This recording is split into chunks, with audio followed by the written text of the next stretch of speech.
So hi everybody, welcome to a new episode. This is episode 3 of Ask the Behaviourist. This is your chance to ask me anything you want, but not just that, because every time I do this, and I usually do them either once a week or every 2 weeks, I always announce this on my Facebook page. I always have particular themes to talk about, and this week I would like to talk about the myths and truths in dog training. A lot of misconceptions out there, lots of old wives' tales and things like that. We're going to talk about aversives, if aversives work. I'm going to hopefully get lots of questions from you. So please send me your questions now. Just type them in and I'll be able to see your questions. And we'll answer them. What I'd like to do, because I'm doing this at a time when many countries are in very, very difficult situations, and many people are in difficult situations. And to try and cover as many countries as possible, this is the time that I'm going live. So if you have any wishes for the future, any questions for the future, any topics you would like me to talk about in future, please write to me. Let me know what you would like me to do. If during today's broadcast you can't hear me, or something goes wrong, or a fly goes up my nose, or anything like that, do let me know. If the background falls off and you suddenly see where I really am, because no, I am not in the middle of the beautiful Italian countryside. I wish I was. I tell you, I really, really wish I was. So first of all, for all of those of you who have already joined us, write to me where you are watching us from. So where in the world are you? Hello, says Valeria Braga dos Santos. Valeria, where are you from, Valeria? So let's see where Valeria is coming from. We've got Paul coming in. I know Paul is in Glasgow. Hi, Paul. And Paul is also a member of internations.org, which is a great organization for expats around the world.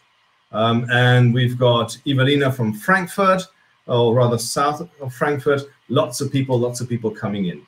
Okay, before I get to your questions, Evelina, I've seen that you sent a question already. I just want to tell you that this video, of course, will be available for you to watch as much as you like, as often as you like. You can send it to friends. It'll be on my Facebook page, of course. I will probably also upload it to IGTV. And here's something else. If you don't do this already, then do follow me on Instagram as well. It's the same handle. It's Dr.Dog Trainers. That's Dr. Dog Trainer. So that would be great. I've got another old friend. That's Mike and Nancy from Wiesbaden. Hello, Mike and Nancy. We've got Tiziana from Verona. Ciao, Tiziana. And who else do we have? Giuseppe. I'm from Italy, but I'm now in Scotland. He has a dog who likes to beg for food or even steal it. We'll talk about that in a minute, Giuseppe. I bet you wish you were in Italy, because the weather is definitely a lot better in Italy than it is in Scotland. At the moment, I can tell you, I'll let you know, yes, I'm in Germany at the moment, where the weather is pretty crap as well. So it's been raining all day. So that's why I decided to put a nice backdrop with the Italian countryside. Okay, so let me just start off by telling you about the main topic that I want to talk about today, and that is the myths and truths in dog training. Now, there are so many things out there. It's a bit like asking somebody if they like a work of art. Everybody has an opinion. Unfortunately, with dog training, anything that is not science-based tends to be mythology-based, tends to be untrue. So what I'd like to do today is to focus on a few things that people say, which sometimes really get up my nose. And to all of these things, there is a scientific explanation. What is the right answer and what is the wrong answer? So one of the things that I want to talk about today is, let me see if I can get the banner. Here we are. Myths and truths about dog training. And of course, Are treats bribery? Now, I know that a lot of people out there tend to mistake giving treats like giving a bribe, okay? That's not what it's like. Treats are not bribery if used in the right situation and with the right method. So how do you use treats? Well, you use treats to reinforce a wanted behavior. It's really as simple as that. If a dog does something that you like, you reward it with a treat. However, be careful about using treats as lures. Let me explain. Imagine this is a treat, okay? Now, here's the dog, and here's the treat. If I'm holding the treat in my hand so that the dog can do something, the dog, in the long run, will only do it if I have a treat in my hand. If, however, I condition the dog to do something like sit, and the dog sits, I then pick up the treat and give it to the dog. That is positive reinforcement, okay? It's really as simple as that. So the important thing about treats is use them as a positive reinforcement. Do not load up your hand because you know that you have to treat the dog quickly. You don't have to treat the dog too quickly. You have enough time to treat the dog after you have spoken your marker word. Good boy, good girl. Then the dog knows it's done something right, and it also knows it's going to get a treat for that. So treats are what is known as positive reinforcement. Now, because food is really a primordial reinforcement, it is deeply anchored in the part of the brain that is responsible for feeling good, right? It's the same with humans, by the way. You know, when we eat something that we particularly like, we really feel good. We have a release of serotonin, which is, you know, the happy hormone. I eat a piece of pizza, I feel happy. I eat chocolate, I feel very happy. And I'm sure that's the same for a lot of people out there, okay? So that's the important thing. Use high-value treats and use them for reinforcing a good behavior. If, for example, I'll give you an example. Today, earlier on today, I held a seminar on how to prevent dogs from eating poison bait from the ground. A lot of dogs will pick something up in their mouth and will not give it up because the owner knows perfectly, you know, they know that the owner has told them off in the past for having this in their mouth. For example, I don't know, horse manure, okay? And the owner says, no, bad dog. And the dog thinks, oh, this stuff must be so good. My owner wants it. I better hold it. Maybe I even run around the owner and play the catch me game. You all know this, right? So what do? If your dog has picked something up that it shouldn't have, you exchange it for something of a higher value. So if your dog has something in its mouth, like, for example, your shoes, your beautiful leather pumps, right? And you rush up to the dog and go, give me those shoes. The dog will run away thinking this is a game. If, however, you go up to the dog with a nice wiener and say, drop, then the dog will literally drop it. Okay, so I hope that that is a help. The interesting thing about treats and treating dogs, there's one method called nothing in life is free. Now you can look that up, you can Google it, nothing in life is free. Now nothing in life is free basically means every bit of food that passes the dog's lips has to be earned first. So the dog does not just get a dog bowl and can eat something for dinner or lunch or whatever when, you know, feeding time is. But instead of that, all food is given by hand, and every one bit of food is given for one exercise, for something the dog has done, whether it's a sit, a lie down, a come, a fetch, seek, whatever. Now, it sounds very extreme, and it is. Okay, and I'm not a great supporter of this because you need to be incredibly consequent, and quite frankly, it's a complete pain in the neck to be so consequent. Okay, so what I, however, suggest is if you can, when you're training, do not dispense treats freely, because think about it. If your main reinforcer treats are given out freely, then they lose value. Okay, it's like when a child has too many toys in his room and plays with none of them. Then he goes outside and plays with a stick, right? So if what you give your dog as a reward is given willy-nilly, just like that, then it loses value, and then it doesn't have the effect that you want to reinforce the behavior. Okay, so that's really very important. Anybody out there who's had problems with treating, who's not sure about how to use that, then send me a couple of questions. Okay, so here we are. That was the method. Nothing in life is free. So before we get to the next part, which was do aversives work, I'd like to answer a couple of your questions. Okay, so Evelina asked me one question. What are the papers you need now if we want to travel to the UK with our dog, and what is the best way, ferry, car, or plane? The answer, Evelina, is you cannot travel to the UK with your dog now, for the very simple reason that if you do travel to the UK with your dog now, you will have to quarantine yourself for 2 weeks when you get to the UK. So who wants to do that? The whole of Europe is going away from the quarantine.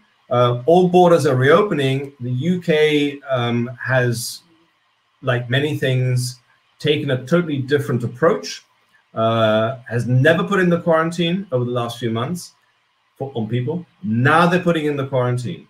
They've announced it. It will be, I think, live from Monday of next week, which is nuts, basically, because anybody traveling out of the UK, when they come back in again, they will have to self-isolate indoors for 2 weeks.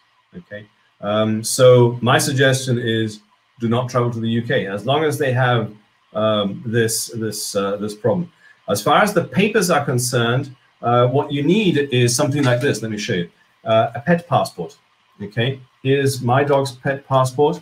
It has all the details in there with vaccination, all the things that he needs. And you can find this if you're going to the UK on the DEFRA homepage. That's DEFRA. That's the Department for Environment and Rural Affairs, and they're the ones who are in charge of that. So Evelina, I hope that answers your question. Otherwise, you have my number. You can call me, and I can explain more at length. Okay, so let's come back to Giuseppe. Caro Giuseppe, my dear Giuseppe, you are now in Scotland, and your issue with the dog is that he likes to beg for food. Now, why do dogs beg for food? Let me tell you, because they have been successful in getting it. If you want your dog to stop begging for food, stop giving him food when he begs. So if you're having dinner with your family at the table and your dog begs for food, and by the way, dogs can be extremely resilient. If they know it has worked once in the past, they will take ages before they give up, because the hope that you will suddenly cave in and give them the treat is so big. The expectation itself is a reward. So my suggestion is, if you have a dog who begs for food, when you are eating, either put it in a crate so he cannot come to the table, put him in another room so he cannot come to the table, so you prevent access. Or what you can do is something I love to do with adolescent dogs, and that is when they're wearing a harness, yeah, not a collar, a harness. On the harness, put on what's known as a house leash. That is a 1.5 meter long leash, which is quite thin and quite light, which is put on the harness, and the dog drags it around the house while he's wearing the harness.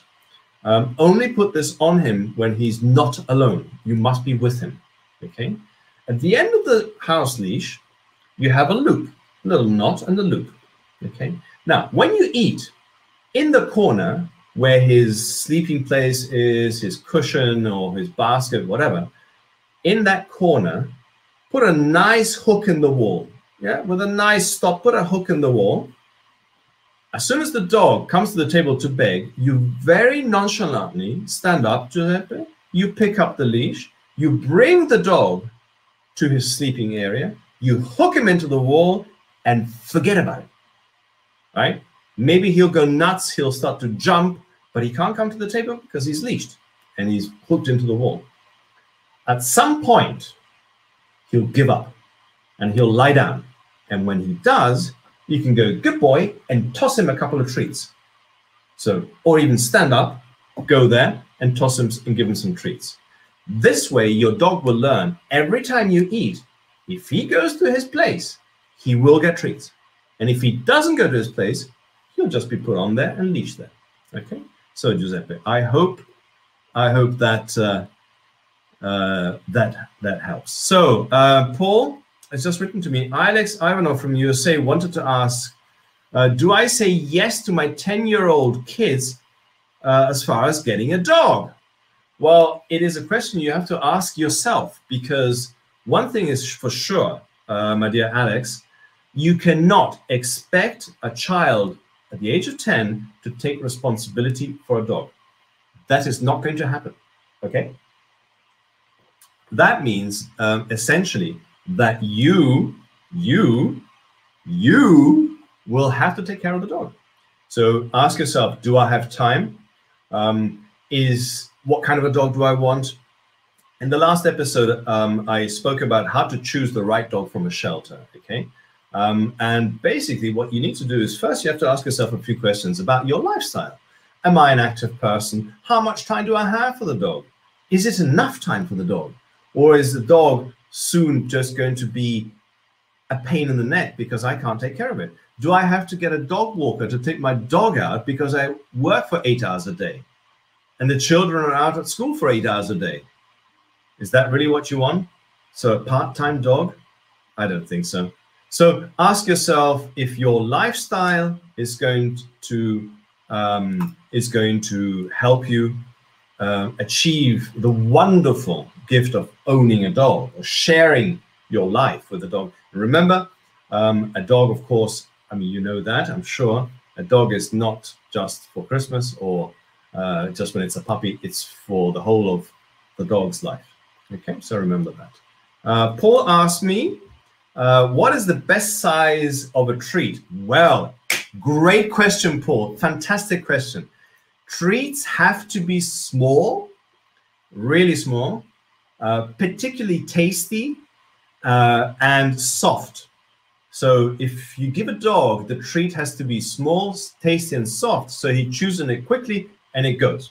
It's gone, right? If you imagine that you give your dog a biscuit, which is nice and hard and this big, every time he does something that you need to treat him for, then he'll chew it for 10 minutes, okay? And if it's not soft, he may even choke on it. He'll want to drink something and your training session is over.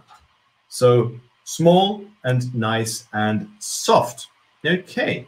So Antonio from Italy. Ciao, Antonio. My old fan. Okay. So Paul asked me, does the dog know that you have treats with you and therefore know that if he misbehaves, then he knows that he will have a treat? Well, no. If he misbehaves, he shouldn't be getting a treat, Paul. Okay. Does the dog know you have treats with you? Yeah, nothing wrong with that. Take treats with you, but only give treats when the dog has earned it. Do not give treats if the dog sits there just begging for it. Please give me a treat with those big beady eyes that dogs have. Okay, so please don't succumb to that. All right, give the dog a treat when he's done something you want, either because it is behavior that you have triggered, like sit or come or fetch or whatever it is. Doesn't matter what it is. If you have taught him a behavior and you've triggered that behavior by using a signal, give the dog a treat, right? Dog treats are for dogs what money is when we work for us, right? We go to work and your boss gives you money for it. So we can buy treats for ourselves, right? Okay, that's the whole point. Whatever they are, whether it's food, a house, a car, whatever, all right? A ticket for the cinema, doesn't matter. A 1 hour session with Dr.Dog, for example. No, but the point is, imagine you went to work one day and your boss said to you, look, Paul, you're a great guy. You're going to still come to work, but for the next 6 months, can't pay you.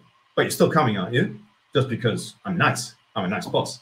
So you're going to turn around and go, no, I'm not. So why should the dog work for you if it's not worth his while? It has to be worth his while. So that is the whole point of treats. Now, there's nothing wrong with having a treat pouch with you so the dog knows you've got treats. Nothing wrong with that. But don't take anything out or put it in your hand that's luring unless the dog has done something for that first. Okay. So Giuseppe, I think you understand. So I'm glad. Excellent. Okay. So Paul, one more question. How many times do you have to give a treat against the current wrong behavior? You do not, Paul, you do not give treats for wrong behavior. You only give treats for good behavior, for the right behavior. Okay. That's called positive reinforcement. Positive means you add something to reinforce the behavior. So good behavior leads to a treat. You add the treat to the behavior will be shown more often. Okay, good. Hi, Errol. Nice to see you again. You're getting ready to move across Europe. What do you recommend to prepare a dog for a move? Funny, we had that last week on relocating. We had a whole session partly on relocating and how to move house and how to move country with a dog. So I'm happy to answer that again, Errol. Well, first of all, inform yourself about where what the local rules are to where you're moving to. Get in touch with a vet now. Find one now where you're going to be living and get in touch with them now. Tell them that you're coming, and when you come, set up an appointment just for him to meet your dog. Don't do anything, just go and meet and have a nice experience meeting a nice vet, and tell the vet that you want to do this. Okay. Then you need to get all the papers right. So check what the country that you're going to needs for papers for your dog, rabies shots up to date and other things. You will also need a pet passport. Most countries will need that. Certainly in Europe, if you're moving outside of Europe, it could be a different kettle of fish altogether. So get really informed with that. Apart from that, make sure that your dog is used to going into a crate, because a crate will probably be the best way to transport your dog if you are flying.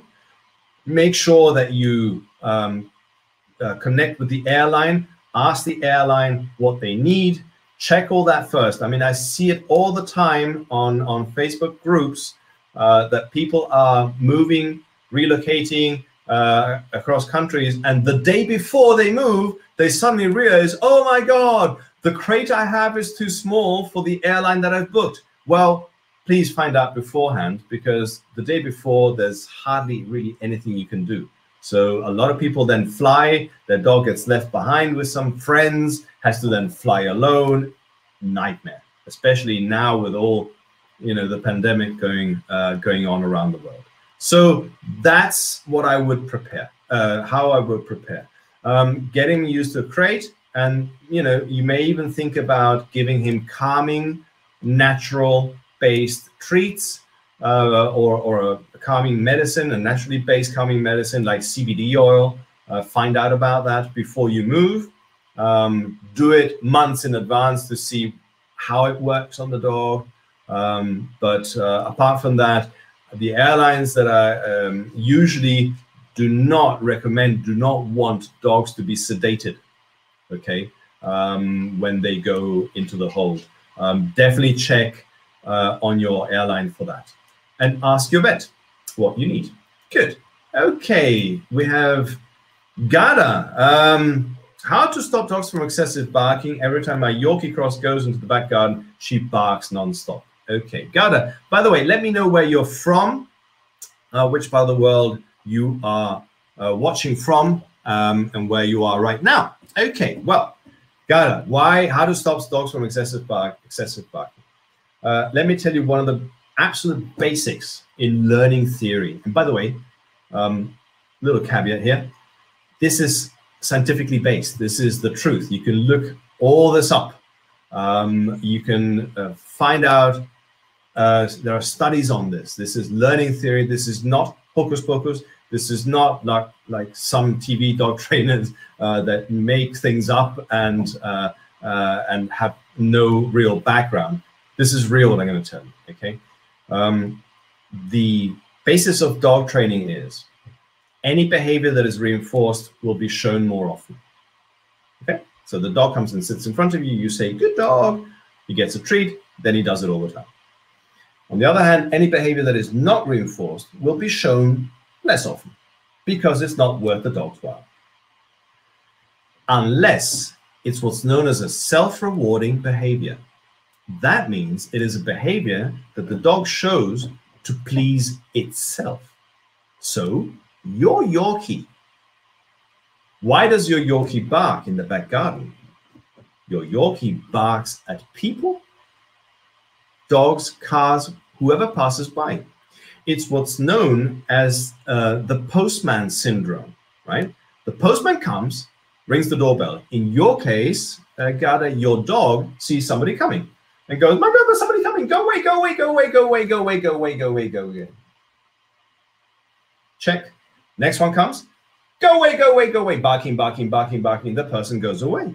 So the dog thinks every time he barks, he wins. Because the people keep on walking past and the dog thinks, great, all I have to do to make these people go away from my fence is to bark. And it works all the time. That is why it's known as a self-rewarding behavior. So please, please, please, to stop a self-rewarding behavior, if you cannot wait for it to stop and reward the dog for stopping and not starting again, right, then you need to redirect the behavior into something else. So here's the treat. I'm the dog. Here's the person coming, all right? As soon as the person enters the field of view of the dog, treat.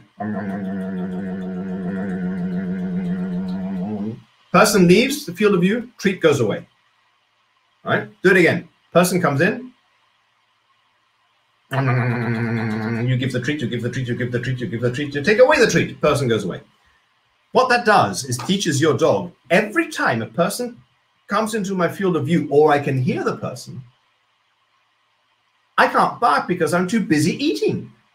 And not only that, it's brilliant. I love people going past my yard because every time they go past my yard, I get a wonderful treat. So that's the work you need to put in, okay? Teach your dog that people or dogs suddenly appearing mean a treat appears, right? If you can do that, your dog will stop barking. However, you cannot leave your dog outside in the yard, backyard alone, because then you cannot stop it from barking. So you can't do both. You can't do a bit of training and a bit of barking, right? If you want the behavior of barking in your backyard to stop, you have to be consequent in what you're doing. Okay, so let me get to the next part of the things that I wanted to talk about today. And so thank you, Gada. By the way, yes, you are in Scotland. Lots of people from Scotland today. So that's great. I like that. That's wonderful that you're joining me today. Okay, so let's talk about a negative subject, but it's not really negative. But I'd like to explain about aversives. Now, what are aversives? Aversives are negative methods of dog training.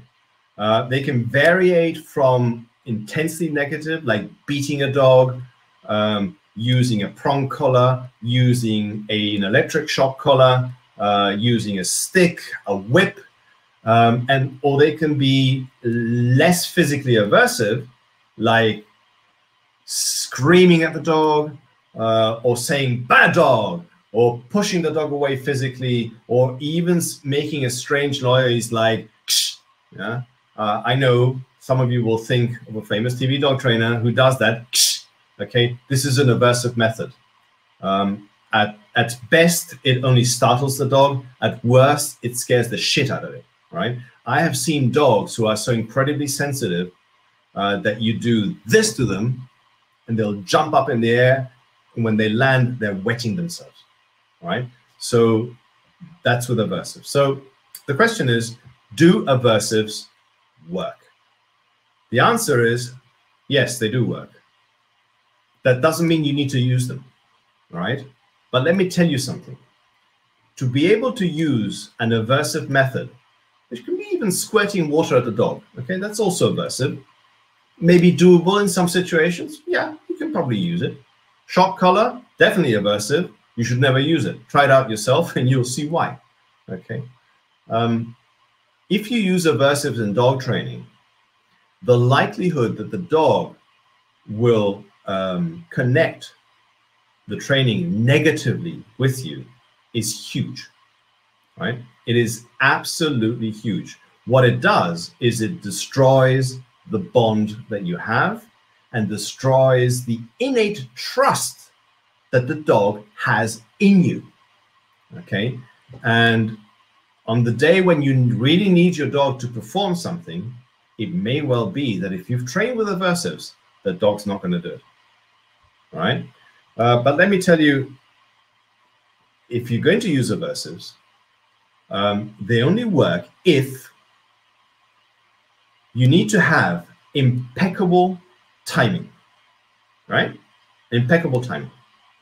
You need to have a perfect knowledge of learning theory. Part of the learning theory I told you before about behavior being reinforced or not. You need to have perfect knowledge about classical conditioning, Pavlov. Yeah. You need to have perfect knowledge about operant conditioning, Skinner, Timberg, and so on. Then you need to have perfect knowledge of a dog's body language. You need to be able to read your dog perfectly, right? I would never say for myself that I can read dogs perfectly. I've been doing this wonderful job that I love for the better part of 15 years, right? And believe me, I'm not perfect. I'm a long way away from being perfect. I will never be perfect. And the reason is also quite simple. And it's because dogs' communication is incredibly complex and incredibly fast. So I would need to have eyes everywhere, right? So as I said, to use aversives properly or to make them work, you need these three things: impeccable timing, perfect knowledge of learning theory, and a perfect knowledge of dog communication. Now, if you have these three things, there is no need to use aversives. No need at all, right? So that's really important. Have any of you ever used aversives before? Please do let me know. Do let me know. Okay. Who's Monica Völker. Hi, Dr. Dog. Hi, back to you, Monica. So Gada writes back to me. She barks when she gets excited, even when playing. Ah, yes. Well, that's something else. Unfortunately, some dogs are very, very vocal. She cannot say, "Oh, mommy, I'm so excited that we're playing." So all she does is bark, and it is hard to distinguish between an alarm bark because people walk going past, or a bark because she's having fun. What I'd like you to try and do is do calming exercises. So every time your dog barks, you stop playing. You stop immediately. Your dog gets excited and barks, you stop playing. Turn away. Look away. Stop playing. Walk away. It's the end of the game. All right? But don't do it for too long. The dog will soon understand when you start playing again, when she's quiet. Okay, so that's one thing that I can definitely tell you that would work. Try it out and let me know how that works. So let's go back to aversives.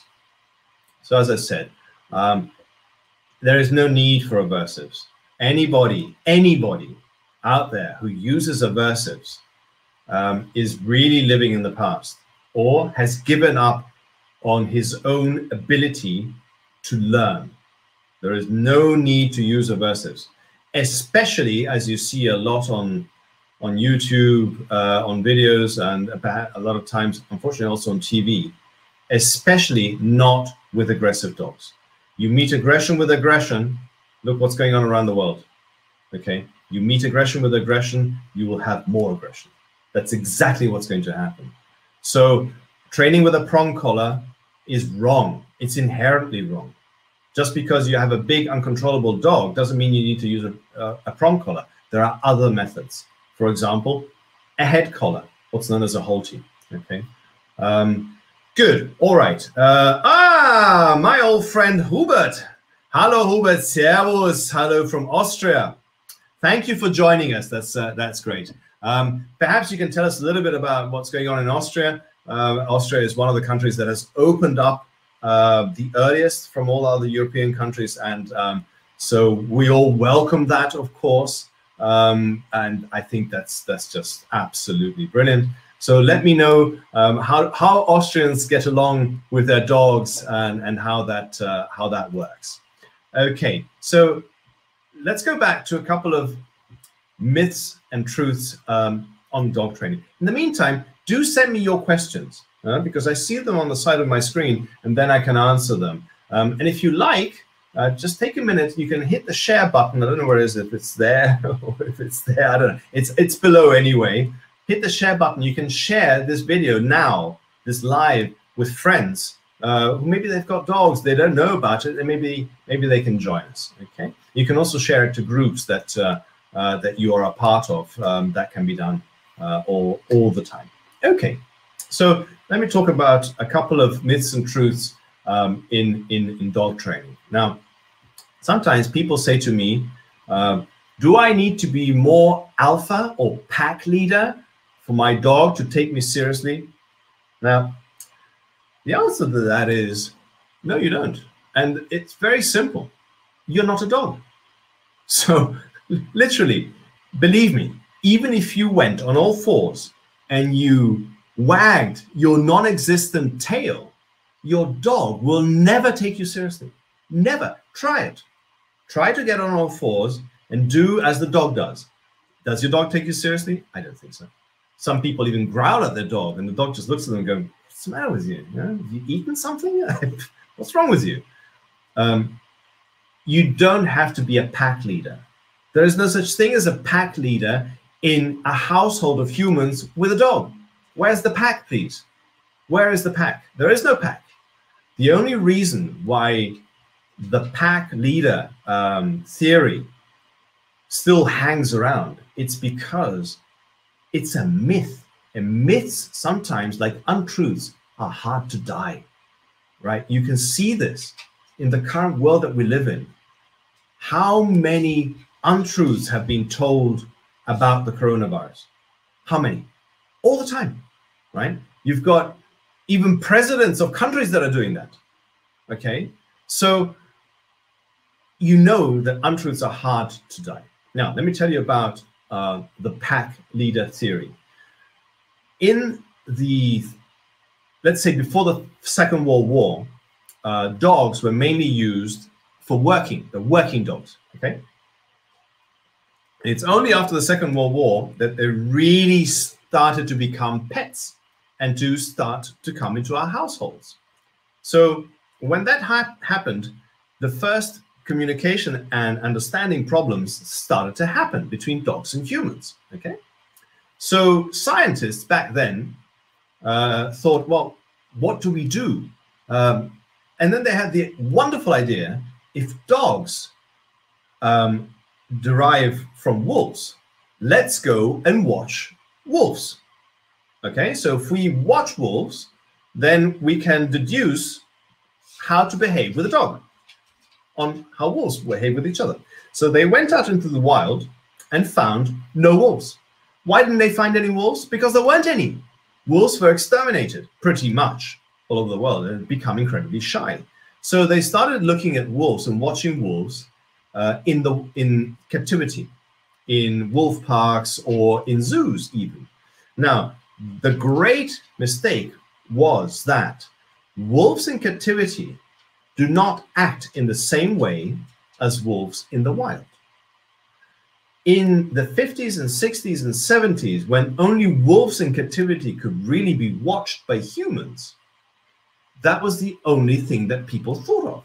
And in captivity, you have to have a hierarchical structure based on levels of hierarchy, okay? You have to have that for one very simple reason. There is no need in captivity to cooperate with other wolves to hunt. You don't need that because food is given by humans. So no cooperation is needed. The only thing you need to do is avoid conflict. Nobody wants to get hurt, right? So that is the reason why a rank order is formed within a pack of captive wolves. And by the way, I use the word pack in that situation with,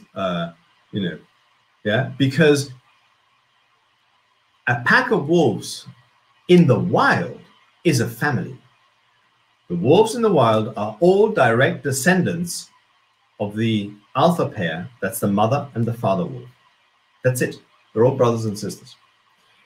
In captivity, wolf packs are made up of wolves that are not even related, sometimes not even the same species.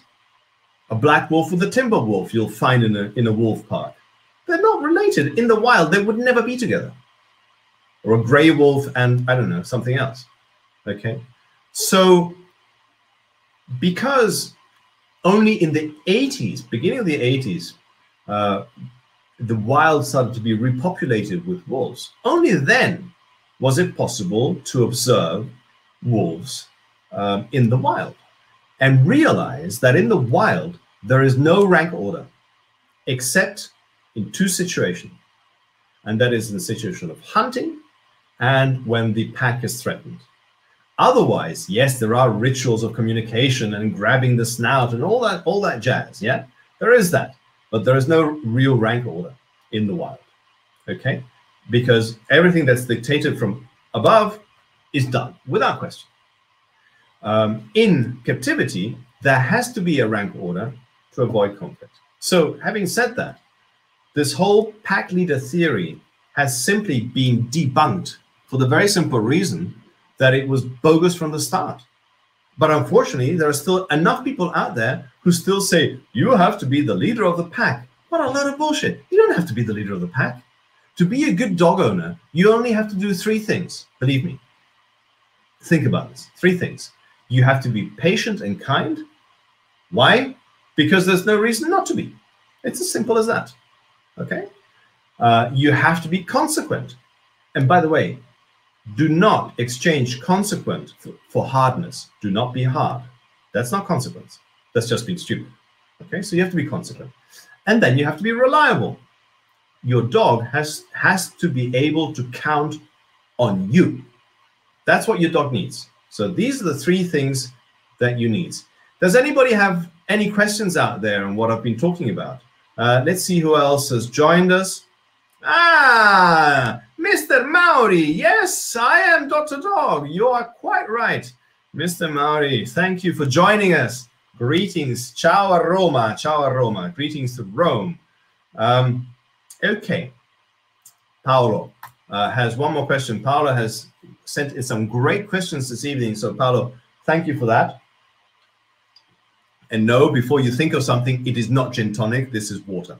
I wish it was gin tonic, believe me. Kave from Frankfurt. Hi, Kave, nice to see you. Okay, so Paul, if you see an aversive being used that is bad for the dog, should you say anything to the owner? That is a very good question. Now, it depends. One of my favorite all-time behaviorists and dog trainers, and one of the people responsible for me starting out in this profession, is a lady by the name of Patricia McConnell. So do look her up. She's a multi-prize winner, author, and incredible lady. She has written wonderful books. So do look her up, Patricia McConnell. She gives an answer which I have found myself to giving a lot of the time. When people ask me something like that, should you say something to the owner if you see a dog being mistreated, or any other question? A lot of the time, I will answer, just like she does, with, it depends. And why does it depend? Well, because, look, it's a question of the situation. It's like when you see somebody hitting a child, right? And it's not right. Of course it's not right. But can you really judge the relationship they have? Are you able to really understand what's going on? Should you butt in or not? Should you even call the police or not. Okay, there was a case a few days ago in New York. I'm sure you've seen this, of a lady with a dog who was approached in Central Park, in a secluded area of Central Park, by a man who was bird watching. Now, she got scared for one only reason. She was being racist because the man was black. She was scared.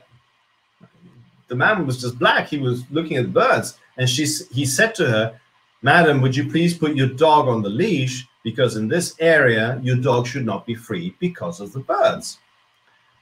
So she got incredibly upset, called the police. He filmed it.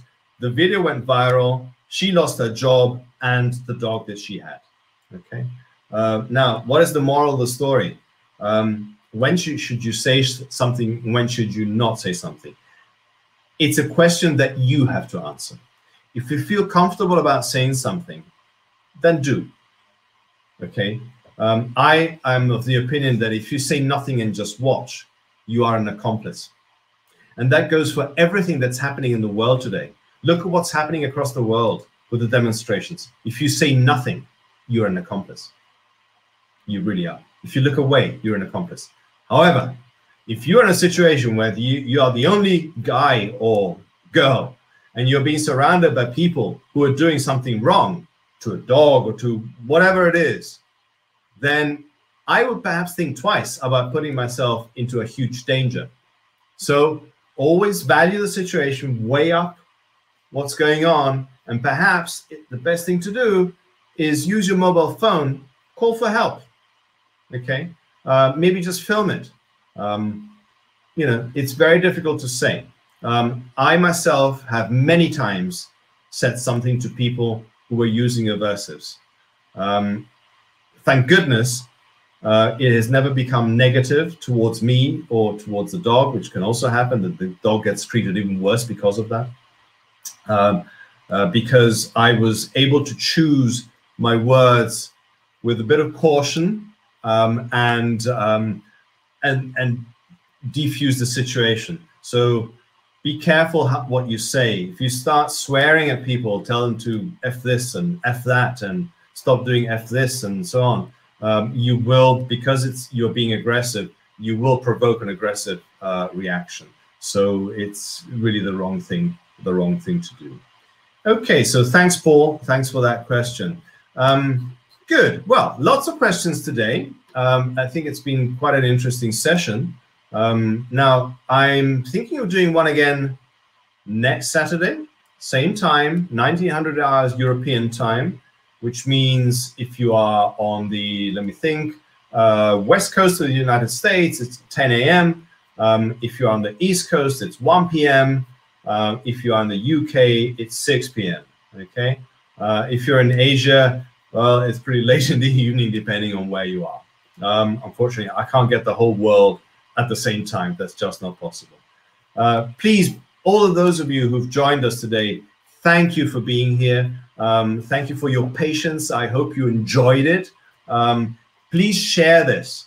Okay, share this. Help me grow this audience. I really would like to do this on a regular basis and expand the reach to be able to give as many people the chance to ask me things and give as many positive impulses on positive dog training and the power of positive conditioning and positive dog training as possible. Don't forget to follow me on Instagram.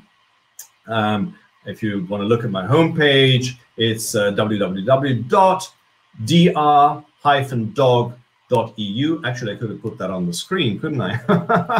Oh dear, oh dear. I tell you, this is, it really is not that simple when you're doing by yourself all these things. There you go, add a banner. There we go. So there you go, live. You can see how that's done. So that's where you can follow me. There it is. There it is. There you go. That's my homepage. That's how to contact me. You can do that any time. So I think we've done pretty much everything. One last thing I wanted to talk about today, and I'll leave you with this thought, and that is, what is the most important thing to understand about dog training?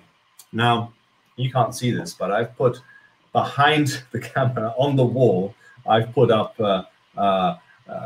some pieces of paper with all these things written down. So if you see me look up, it's not because I'm going crazy or looking up into the sky. It's because I'm reading my own very own order cue. All right. Okay. So the most important thing to understand about dog training is that dogs only show behaviors that have been reinforced. Okay. At some time, your dog has been reinforced for a behavior, and that's why it's showing it. So make sure for an unwanted behavior, make sure you take away the reinforcers. Whatever is triggering, take it away. And then you can get rid of that behavior. So you have to be good at identifying the triggers. Now, all those of you who work with me, then you know that part of what I do is to teach you to read your dog, to understand the importance of timing, of triggers, and what that does to the dog, and why certain things trigger a behavior and certain things trigger a different behavior. Okay, so do reach out to me for that. Paul has very kindly looked something up for nerds to all. Yeah, PhD Patricia McConnell. That's Patricia. So look her up, and that's absolutely brilliant. Evelina, thank you to Evelina. Say hi to Victor and Thor.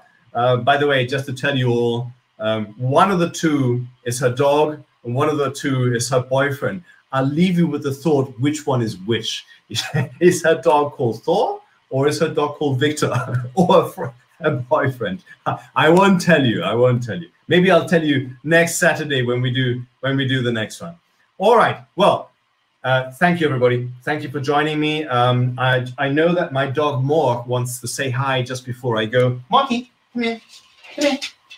So he just wants to say hi. Where are you? Morky, here you are. Come up. Say hi to all the nice people out there. This is Mork. Mork is a almost 6-year-old flat-coated retriever. Look into the camera, Mork. There you are. That's the camera up there. And you see him also in my videos a lot. I've also just posted a video on my Facebook page and on Instagram about wearing masks and how to approach a dog whilst you're wearing a face mask. So, Paul, thank you very much. Very kind of you. Thank you to everybody. Leave your comments below even after we finish the session today. If you liked it, click the like buttons all the time so all the likes come up and all the hearts come up. Thank you. Have a wonderful Saturday evening or Saturday morning, wherever you are in the world. And watch out on this page for the next session, which I'll be doing next Saturday at exactly the same time. Oh, Angie, thank you very much. Nice dog. Yes, he is. And he knows he is. He knows he's a nice dog. And I shall see you soon. Take care. Remember, think positive and train positive.